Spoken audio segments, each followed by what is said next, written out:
muchísimas gracias por su visita y muchísimas gracias sobre todo a don Antonio Manuel Moral por haber elegido la sede de esta Real Sociedad para la presentación de su libro, de su precioso libro que he tenido la ocasión de leer sobre O'Donnell en busca del centro político. Es para mí un enorme honor la elección de este sitio porque la Sociedad Económica, fundada en 1775 por Carlos III, fue siempre itinerante.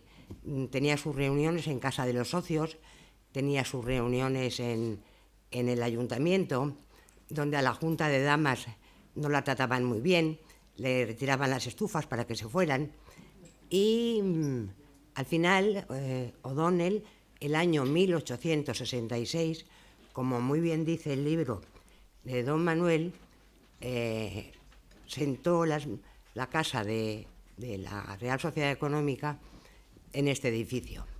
Solo recordarles que en este edificio dice la leyenda que estuvo prisionero Francisco I de España, Francisco I de Francia, que lo había cogido preso en la batalla de Pavía Carlos I.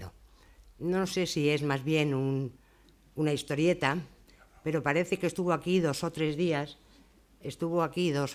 asentado hasta que le llevaron al Alcázar.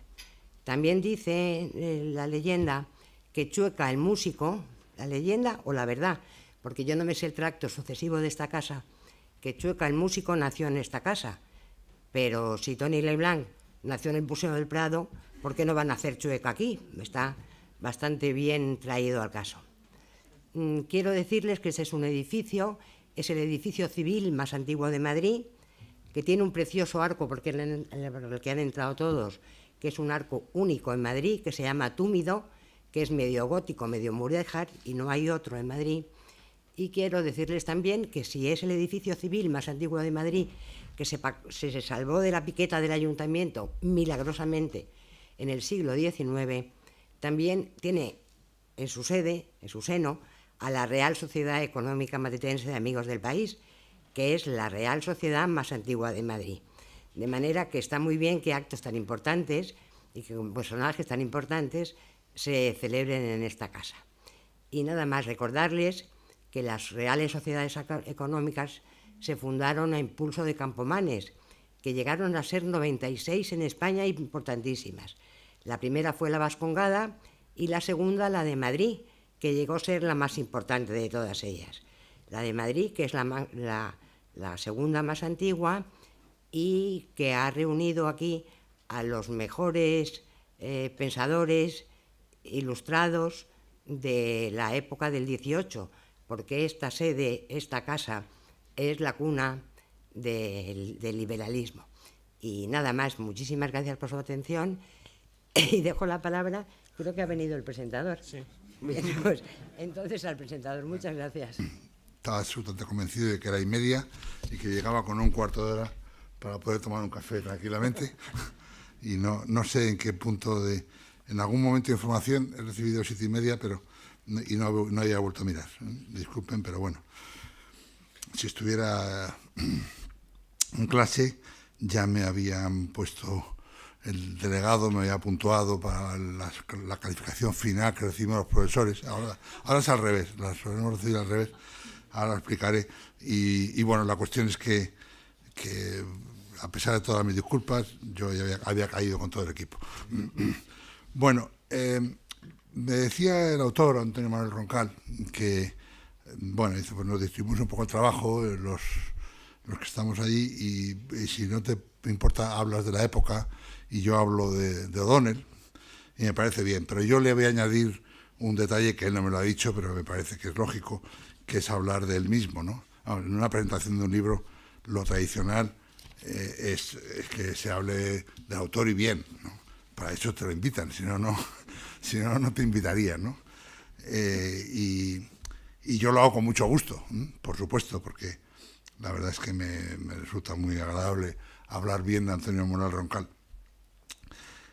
Le conocí hace muchos años, porque él era profesor de instituto y yo estaba en Extremadura de catedrático, y a través de un amigo común que ha muerto, Antonio Antonio Morales, se llamaba parecido, que colaboraba junto con Antonio Moral, pues nos conocimos, ¿no? En una época en la que era profesor de instituto y siempre me pareció un hombre muy trabajador y con mucho futuro, ¿no?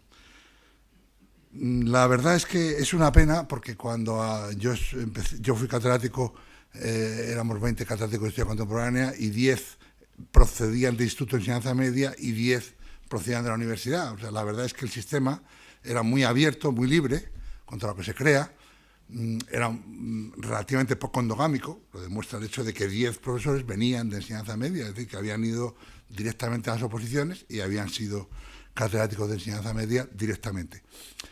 Todo eso ha desaparecido y hay alguna excepción, como es el caso de Antonio Moral, o sea, muy poquitos que proceden de enseñanza media y que, bueno, por avatares de la vida, por circunstancias, pues acaban siendo profesores de universidad. Y para mí la verdad es un alivio, porque a mí me resulta penoso que haya miles de profesores de enseñanza media de una calidad excepcional que estén totalmente coartados para poder, lo que se supone, es decir, avanzar, progresar, aquellos que son investigadores, que los hay muchos y muy buenos, y que pudieran ser profesores de universidad. Nos lo pretendemos la universidad, en realidad. Pero el sistema es un sistema endogámico, cerrado, hasta endogámico, que solamente, prácticamente solo los profesores de la propia universidad pueden ser catedráticos de la propia universidad. Es decir, no ya de autonomía, sino de la Autónoma de Madrid, no hay de la Complutense, ni de la Juan Carlos, ni tal. La de Juan Carlos no tiene nadie, una pena, y esto es una cosa tristísima. Pero bueno, aquí hablamos en positivo, y es que Antonio Moral logró dar el salto, rompió el esquema y es una excepción.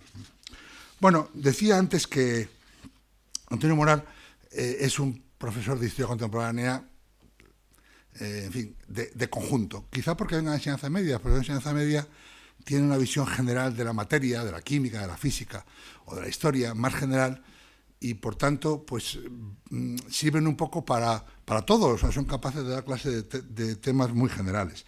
Bueno, Antonio Moral, como estamos en la era de Internet, donde todo se sabe, pues tiene sus calificaciones que califican los alumnos, por tal, está en Internet, o sea, cualquiera puede acceder a ellas, entra y puede entrar. No te asustes, que son muy buenas. Igual no las has visto. Yo no he visto las mías nunca, pero vamos, sé que existen, pero son muy buenas, por eso las voy a dar, ¿no? Son muy buenas. Bueno, lo que quiero señalar es que Antonio Moral es profesor de Historia Universal Contemporánea, de Historia de España, de Historia y Geografía de los países anglófonos, de Historia de los países, de tendencias historiográficas, de Historia de España, de Historia del mundo actual, en fin, tiene... Y las calificaciones que le dan los alumnos, que están ahí colgadas, porque hay una lucha ahora de las universidades por ser cada vez más abiertas, pero más cerradas, como he dicho antes, son endogámicas, cerradas, tal, pero a la vez dando la apariencia de apertura. Bueno, y esa apertura está, pues eso, en que nos cuelgan las notas, sin más explicación. Bueno, y Antonio Moral recibe notas siempre de notable sobresaliente, vamos, de sobresaliente, o sea, notable hay una, pero un 7 sobre 10, pero el resto son todas de sobresaliente. Y bueno, pues ese alumno que quiere calificarnos, pues nos califica y luego aparece aquí. Yo muchas veces le he dicho a mis vicerrectores, que son los que organizan estas cosas, que por qué no aparece eso mismo de los propios vicerrectores, ¿no? O de los rectores. Es decir, por qué no ponéis un sistema de calificación y los calificamos todos y aparecen en Internet las calificaciones de los rectores, de los vicerrectores. No sé, no, eso no. Bueno, pues nada. Hombre, sería lo lógico, ¿no? Pero bueno, el hecho es que, como en este caso positivo, lo podemos decir porque es... ¿qué tenemos delante? Pues un profesor excepcional, un investigador que es formidable y un profesor pues que las calificaciones, aparte que le conozco y sé que es muy buen profesor. Antonio ha publicado de cosas, siempre de historia contemporánea, pero de cosas muy diversas. O sea, por supuesto, el eje central de su investigación es el siglo XIX. Estamos en un grupo de investigación conjuntamente con otras 5 universidades, pero pero Antonio no se ha cerrado al siglo XIX, a un periodo, a un momento, aunque es el que ahora mismo quizá es el que conoce mejor el funcionamiento, por ejemplo, del Palacio Real de Madrid, es decir, el funcionamiento interno del Palacio Real de Madrid en el siglo XIX, pues la referencia es Antonio Moral, o sea que tiene una serie de investigaciones de un tema complicado y luego tiene muchas biografías. O sea, curiosamente, pues acaba de salir esta biografía que es el Marqués del Duero, que es un militar y ministro de la guerra, como lo fue O'Donnell, que acaba de publicar él, o las memorias de Fernando Fernández, que es de Córdoba, que es Mendigorría, pues las ha editado él, está haciendo, o la biografía del infante Don Carlos, que también lo ha publicado él. Todo esto en un plazo de 8 o 9 meses o 10, o sea que imagínense. En esta misma colección, por cierto, ha salido una biografía de O'Donnell. Yo recopilé la biografía de O'Donnell que había, que yo tengo que ver con esta edición, recopilé la biografía sobre O'Donnell y no había nada. O sea, se habían publicado cosas del siglo XIX. O sea, prácticamente O'Donnell es un autor que se trabajó sobre todo biografías muy laudatorias en el siglo XIX, y sin embargo luego quedó un vacío y estamos en el 2016 y prácticamente no había nada. Y yo promoví esta biografía, que es de otro autor, de Martínez Gallego, que realmente, bueno, pues es una biografía breve, pequeña, pero es el autor de una monografía sobre la Unión Liberal, y le costó poco trabajo hacerla realmente porque tenía ya... Y curiosamente, en un periodo de 8 o 9 meses, pues sale la segunda biografía, que es la de Antonio Moral. Y es decir, hemos pasado pues casi 90 o 100 años sin nada, y aparece las dos biografías de O'Donnell, dos excelentes, las dos biografías de O'Donnell, en un periodo muy breve.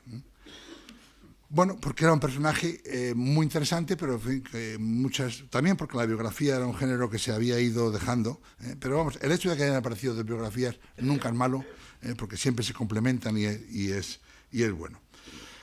De Antonio Moral, yo tengo muchas cosas que decir, o tendría muchas cosas que decir. Es decir, la lista de sus publicaciones es impresionante. Cualquiera puede entrar en Internet y las va a ver, no las voy a leer enteras porque estamos hablando de un número muy considerable, ¿no? Más de un centenar de publicaciones, de los cuales unos 10 son libros, de la época de la Guerra Civil, del siglo XX y también del siglo XIX y de finales del XVIII, y muchísimos artículos, trabajos. El último pues es el del Botín de Real Academia de la Historia, de la cual es miembro de esta Real Academia. Bueno, tiene otros muchísimos artículos de temas muy variados. En fin, cualquiera puede entrar en un programa que se llama Dialnet y todos los profesores prácticamente de España tenemos ahí una ficha con todo lo que se ha publicado. Lo hemos publicado cada uno de nosotros. No es una ficha crítica, es solamente una relación, pero muchas veces se pincha y están en Internet los trabajos y, bueno, en fin, es apabullante. Es decir, estamos hablando de páginas y páginas de publicaciones. Pero yo voy a destacar otra cosa de él, para terminar, antes de entrar un poco a la época, que es su trabajo como gestor, como hombre que organiza, que crea, que ambienta. Bueno, y Antonio Moral en ese sentido, aparte de haber sido vicedecano, vicerrector, bueno, vicerrector no he sido, ¿no? Pero estás a punto cuando seas, por favor, por lo de las encuestas, que también los vicerrectores tengan encuestas. Bueno, pues es un hombre que aúna a muchas personas, que les aglutina, que les organiza, y es un hombre metódico, ordenado, sistemático, y es un hombre ideal para la organización en las facultades donde ha estado, sobre todo en la Universidad de Alcalá de Henares, ¿no? Por otra parte, bueno, tiene ese rasgo propio pues, de un hombre joven, que fue muy joven profesor, que siguió su carrera, que siempre ha estado en esa línea, y además madrileño aparte de las encuestas, hay una página que se llama, alguna habrá entrado quizá, que se llama Patata Brava, donde todos los profesores tenemos, más o menos de manera simpática, algunos no es simpático, pero no es simpática la manera, pero bueno, en general sí, donde se reflejan las frases que decimos, las cosas así y tal, ¿no? En fin, los detalles simpáticos, ¿no? Bueno, y de Antonio Moral lo que destacan es su madrileñismo, y una frase que efectivamente es un hombre, es madrileño por los cuatro costados y que tiene esa frase que ya él la sabe, la de que es que los españoles, lo dice con eje, los españoles somos más chulos que 3 9 del revés, ¿no? Esa es la frase que destacan los alumnos de Antonio Moral, ¿no? Bien, y es un hombre que yo he colaborado con él en estos últimos años mucho, y siempre es un hombre que va al grano, en fin, de poquísimos rodeos, es un hombre trabajador. Hablamos de este libro, al cabo de 6 meses el libro está. Este congreso ahora mismo está organizando una sesión del Congreso de Historia Contemporánea con otro colega, con Miguel Ángel Sánchez. Bueno, pues va al grano, pum, pum, pum, pum, y está. Me imagino que con el libro de O'Donnell habrá ocurrido lo mismo. Los editores del libro de la Fundación pues habrán tenido la misma sensación, es decir, un hombre que es muy, muy rápido, trabajando y muy metódico. Bueno, y es un tipo pues excepcional, ¿no? Me hubiera gustado más hablar de Antonio Moral, pero en fin, dado que somos 4 presentadores y que hay que matizar el tiempo que tenemos y no es mucho, voy a hacer caso a lo que me pedía Antonio Moral y hablar ligeramente de la época, el periodo de Isabel II. Bueno, para empezar yo diría que lo que es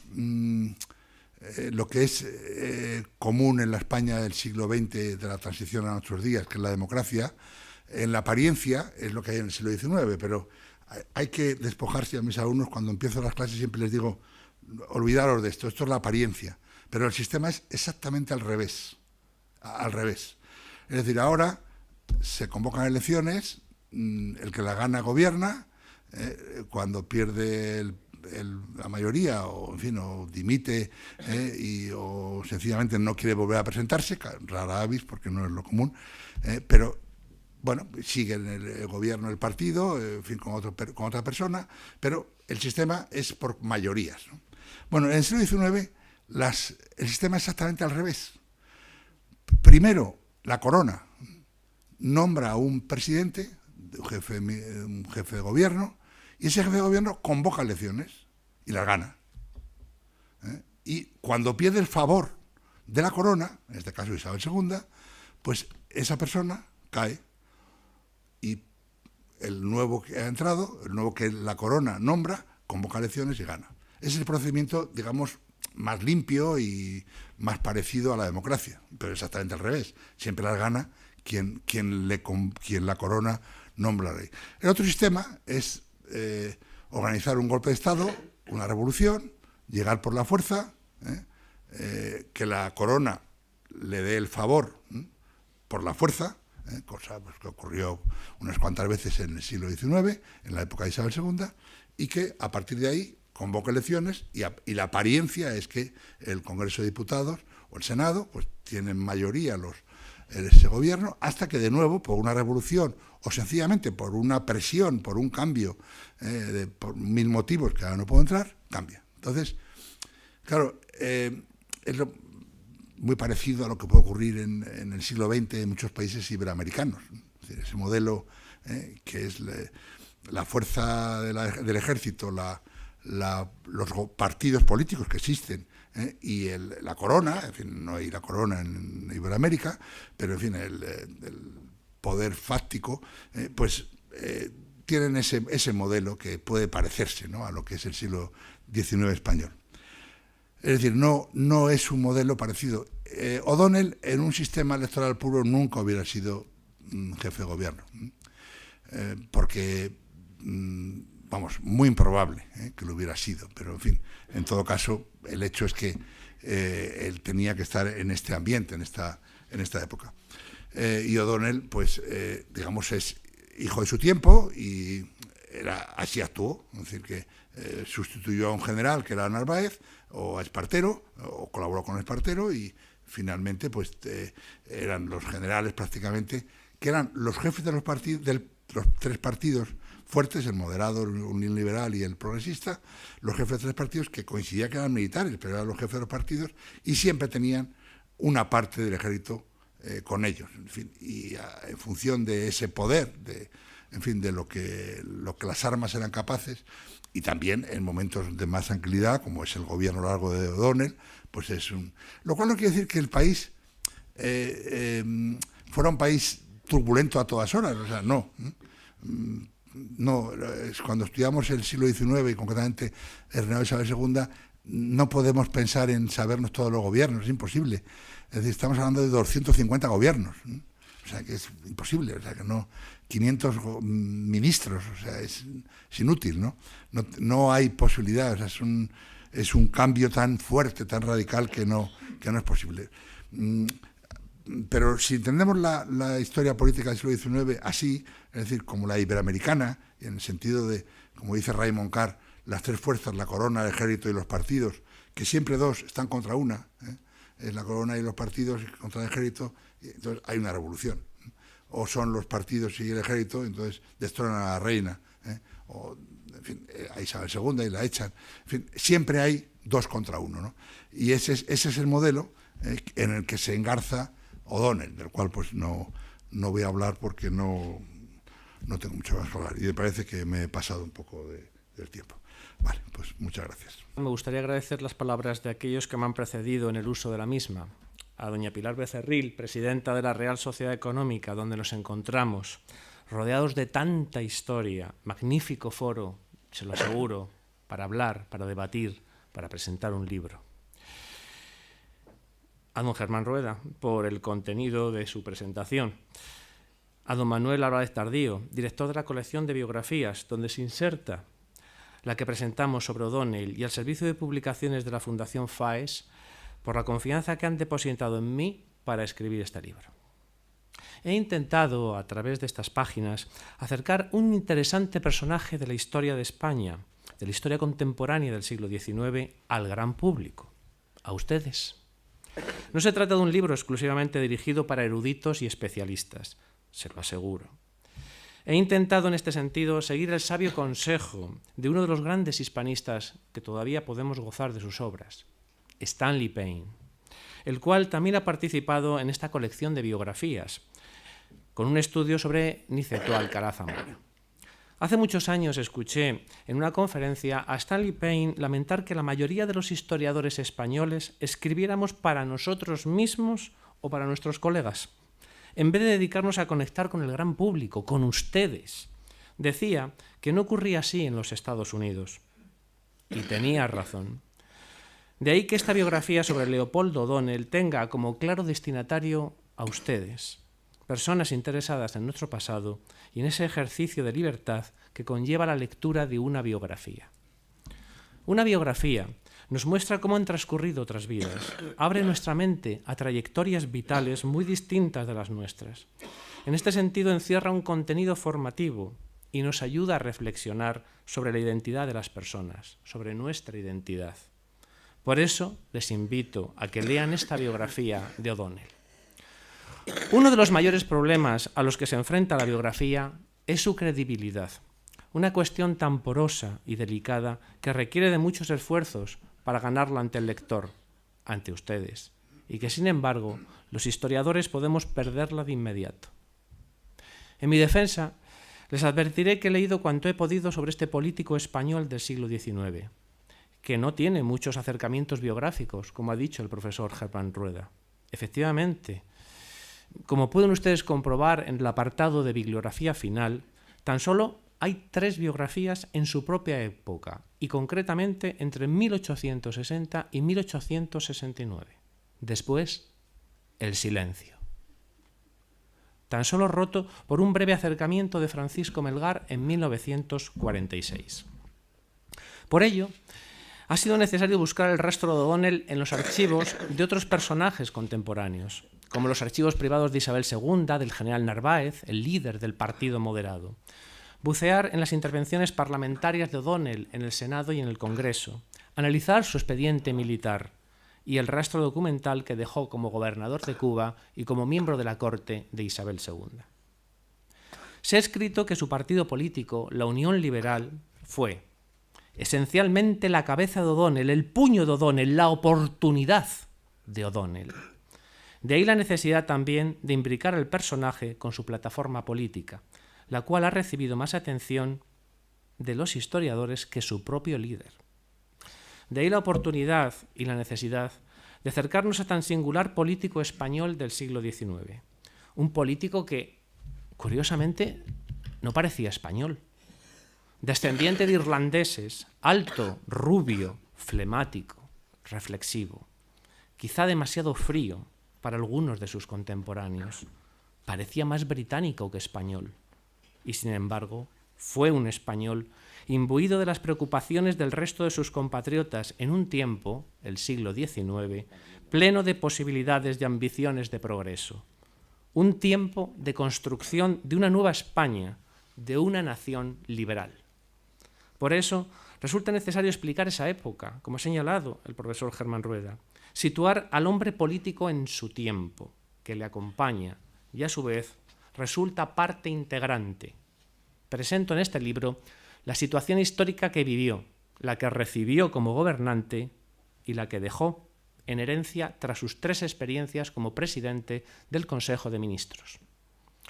Los primeros capítulos de este libro se centran en sus primeras décadas vitales, en los campos de batalla y en la gobernación de Cuba, donde O'Donnell demostró un extraordinario dominio de sí mismo, herramienta fundamental de su carrera política.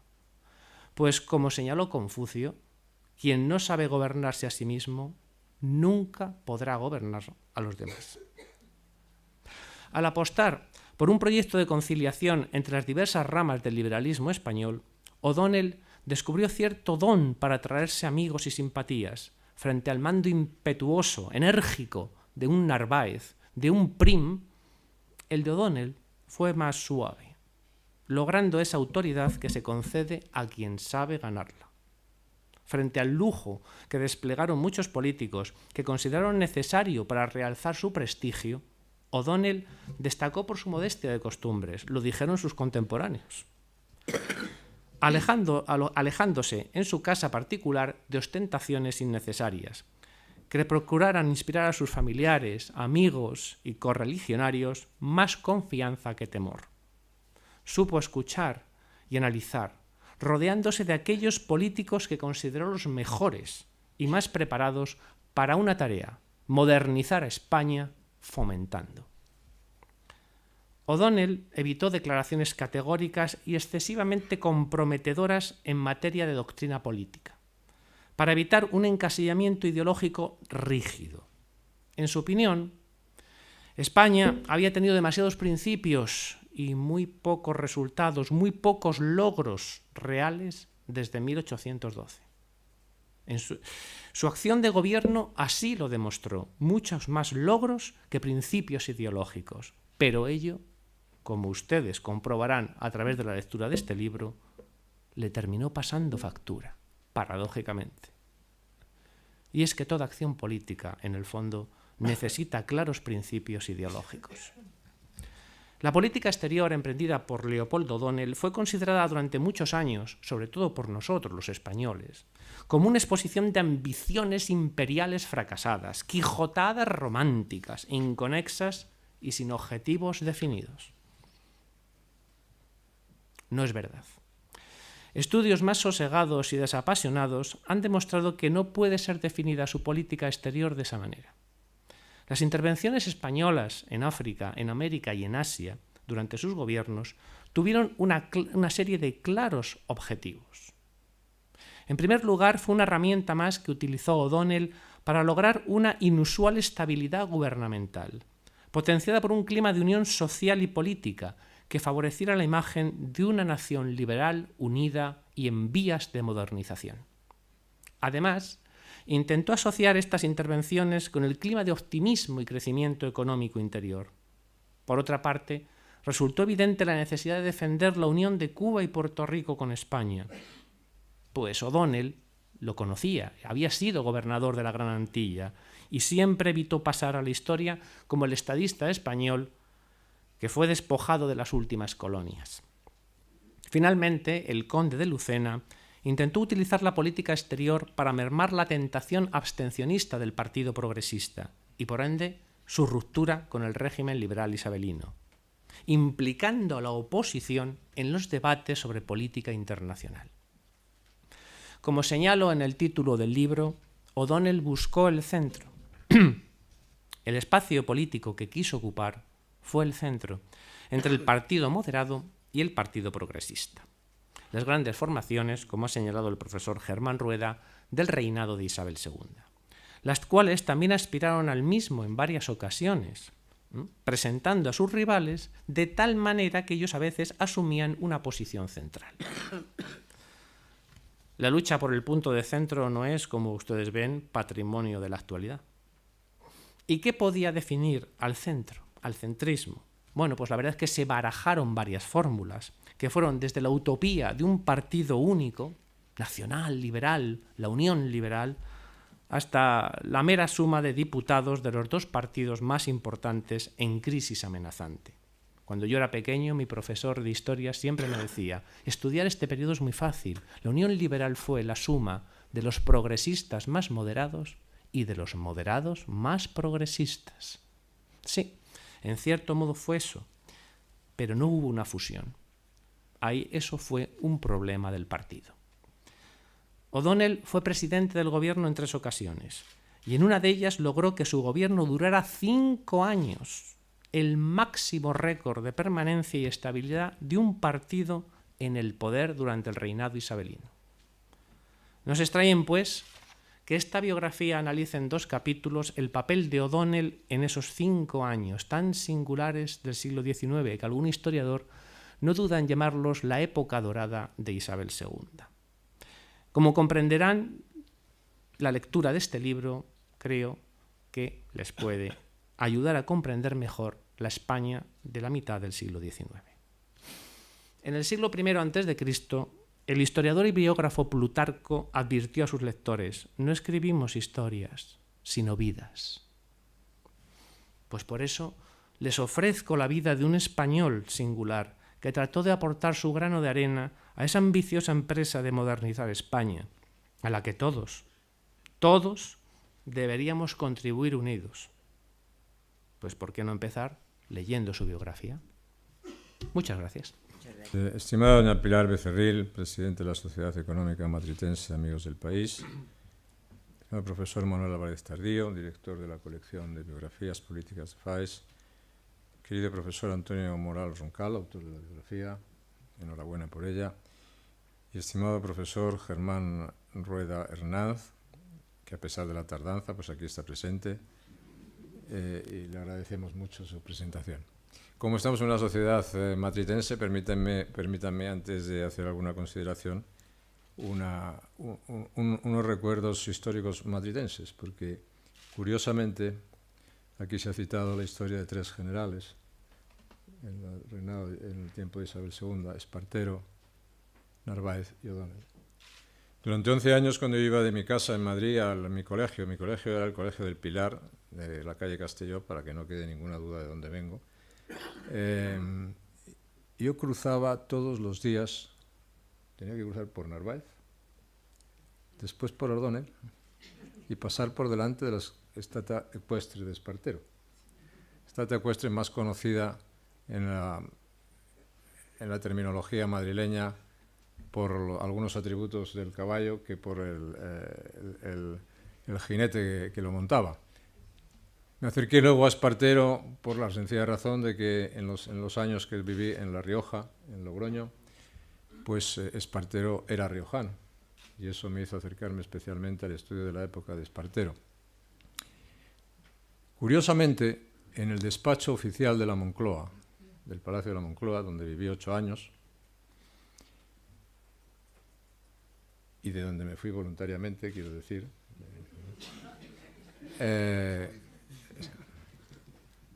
pues la mesa del despacho oficial, una mesa preciosa, es un regalo que le hizo la reina Isabel II al general Narváez. Y cuenta la historia, o la leyenda, que habiendo trasladado a Adolfo Suárez la presidencia del gobierno al Palacio de la Moncloa en los primeros años de la transición, le comentó un día al rey Juan Carlos que hacía falta una mesa en el Palacio de la Moncloa para el despacho oficial. Y al poco tiempo apareció un transporte, un camión, y dentro del camión había varias personas, y entre las personas que iban al camión iba también el rey Juan Carlos. Y del camión salió la mesa que le había regalado Isabel II y el general Narváez. El rey Juan Carlos le entregó la mesa a Adolfo Suárez y le dijo: cuídala y utilízala para trabajar, porque no estamos seguros del uso que le daba la mesa el general Narváez. Por decirlo de la manera más diplomática que se me ocurre esta tarde y en este momento. Y por donde ahora, como presidente de la Fundación FAES, terminamos editando una biografía de O'Donnell, reivindicando el pensamiento liberal. No lo íbamos a hacer con Narváez, el famoso espadón de Loja, a que, como ustedes saben muy bien, cuando en su lecho de muerte le preguntaron si perdonaba a sus enemigos, contestó: me gustaría mucho, pero no puedo porque los he fusilado a todos. Esa es una parte de la historia. Nosotros nos quedamos con la Unión Liberal de O'Donnell. Y hoy hemos presentado O'Donnell, en busca del centro político, que es la 9ª obra de una colección de biografías de FAES que iniciamos en el año 2013 y cuya lista comienza a ser ya extensa. Es don Antonio Cánovas del Castillo, Antonio Maura, Francisco Silvela, José Canalejas, Javier de Burgos, Gaspar Melchor de Jovellanos, Niceto Alcalá Zamora, cuya placa está ahí enfrente, como presidente de la República, presidió la 10ª Asamblea de las Sociedades Económicas en el año 1932, Niceto Alcalá Zamora, o José María Gil Robles, son algunos de los biografiados. Ahora es Leopoldo O'Donnell y próximamente publicaremos, espero que pronto, sendos trabajos sobre Alejandro Lerroux y sobre Miguel Maura. Hace 5 años, con la creación de la colección de biografías políticas dentro de nuestro sello editorial Gota a Gota, la Fundación se propuso recuperar el género de la biografía y acercarlo al público más amplio posible interesado en la historia política de la España contemporánea. Nuestros principales objetivos al crear esta colección fueron, en primer lugar, difundir la obra y el pensamiento de aquellos políticos españoles que resultaron decisivos para la construcción de la España contemporánea desde posiciones del liberalismo político y del reformismo, naturalmente con sus distintos matices y sus distintos acentos. Todos ellos tuvieron biografías ejemplares, aunque no siempre exentas de tensiones y problemas.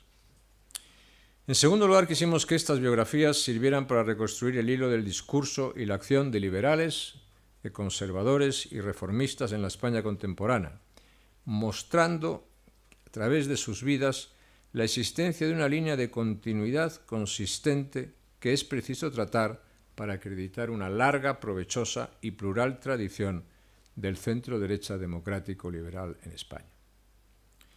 Y en tercer lugar, pretendíamos que estas biografías contribuyeran paso a paso a una labor de difusión cultural, de alta divulgación, si se quiere, de otra forma de plantear la historia política de la España contemporánea, dicho de otra manera, de una forma sensata y plural, alejada de todo sectarismo y toda estrechez de miras. Con la creación de la colección de biografías políticas, quisimos analizar cómo estas figuras históricas se enfrentaron a la realidad, casi siempre compleja y problemática. Queremos explicar qué es lo que hicieron y por qué, cómo consiguieron sus éxitos y por qué también obtuvieron fracasos.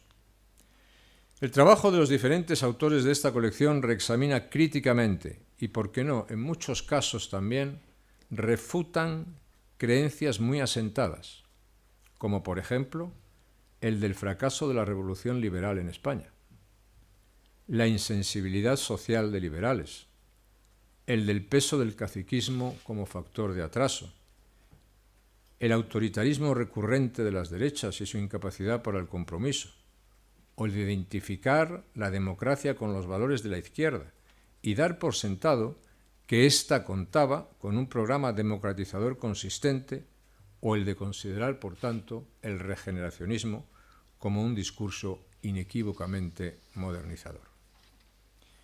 Pues bien, escribir la biografía de uno de los grandes políticos que protagonizaron la historia de la nación, como se ha explicado, es una de las mejores formas de reconstruir nuestro pasado sin dar nada por supuesto. Porque en la medida en que hay que conocer y explicar a personas imprevisibles y llenos de facetas, no siempre complementarias, al final su vida es un buen termómetro del dinamismo y la complejidad de las sociedades en las que actuar. La colección de biografías políticas que ha editado en estos últimos años la editorial Gota a Gota de la Fundación FAES se ha propuesto precisamente contar la historia política de España a partir de sus principales líderes, sabiendo que detrás de sus liderazgos, de sus aciertos y de sus errores, está buena parte de la explicación del pasado de la sociedad española, de un pasado complejo pero apasionante, que permitió un avance gradual hacia la consolidación de un Estado de Derecho y un marco de competencia democrática pacífica. Pero no solo eso. La historia, y más la historia del liderazgo, es maestra del presente, de la política del presente. Las biografías de Cánovas, de Maura, de Silvela, de Gil Robles o de O'Donnell, por citar algunas de las editadas en esta colección, tienen algo en común que resulta muy útil para nuestro tiempo. Y es que nos muestran la importancia del liderazgo para conducir a las sociedades hacia el éxito o el fracaso, para poner en marcha iniciativas que impulsen las reformas cuando eso es necesario y deseable. Y hablar de la importancia del liderazgo en estos tiempos es especialmente oportuno y relevante. Y hablar del impulso de reformas cuando es necesario y deseable es también especialmente oportuno y relevante. Y también para hacer posible eso que Cánovas defendía a sabiendas de las dificultades que siempre ha tenido que sortear la libertad en España. Cánovas hablaba de la política de las circunstancias y las transacciones, frente al empeño en concebir la política como un camino hacia lo imposible, hacia lo absurdo. Y en estos tiempos, en España, no hace falta poner muchos ejemplos de las políticas que pueden conducir hacia lo imposible o hacia lo absurdo.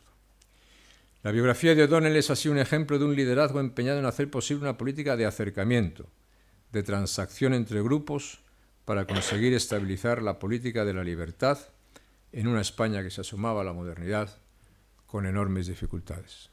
En lo que tiene de tarea histórica, muchas gracias al autor por su trabajo y por el esfuerzo que ha hecho. Y en lo que tiene de enseñanza para los tiempos presentes, también muchas gracias al autor por su esfuerzo y por sus lecciones. Espero que esta biografía sea útil para entender también no solamente parte de la historia contemporánea de España, una parte muy importante, sino para acrecentar lo que es el acervo del pensamiento liberal conservador y que sea útil para la reflexión de los líderes políticos de la España de hoy. Muchas gracias a todos por su presencia.